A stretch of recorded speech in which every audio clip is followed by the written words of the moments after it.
சாம்பார் பொடி இருக்கு இல்லையா, சாம்பார் பொடி தான் போட போகிறேன். சாம்பார் பொடியும் மஞ்சள் தூள், அப்புறம் வந்து பெருங்காயத்தூள் கொஞ்சம் போட்டுட்டு தேவையான அளவு உப்பு போட்டு குக்கரில் குழைய வேக வச்சிட வேண்டியதான். ரெடி ஆகிடும்.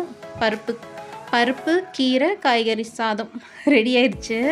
இந்த மாதிரி வந்து பிள்ளைங்களுக்கு வந்து காய்கறி சாப்பிடாத பிள்ளைங்களுக்கு இந்த மாதிரி சாதம் தாளித்து கொடுத்தோம்னா அவங்களுக்கு ஸ்ட்ரென்த்து. அதனால் நீங்களும் உங்கள் வீட்டில் பிள்ளைங்களுக்கு இந்த மாதிரி கொடுங்க. வாரத்தில் ஒரு 2 தடவையாவது கம்பல் பண்ணி கொடுங்க.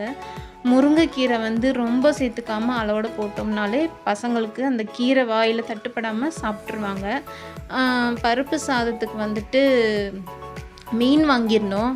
அது மீன் வறுத்துட்டு பருப்பு சாதத்தை வச்சு இன்றைக்கி லன்ச் வந்து அவனுக்கு கொடுத்துட்றலாம் அப்படின்னு சொல்லிட்டு மீனை கையோட வாஷ் பண்ணி எடுத்துகிட்டு அவனுக்கு பொரித்து எடுத்துட்டேன். 2 மண்டையும் ஒரு வாலும் எடுத்து வச்சுருக்கேன் மதியம் குழம்பு வைக்க. இப்போ வந்து சாதம் வந்து நல்லா குழைய வெந்துரு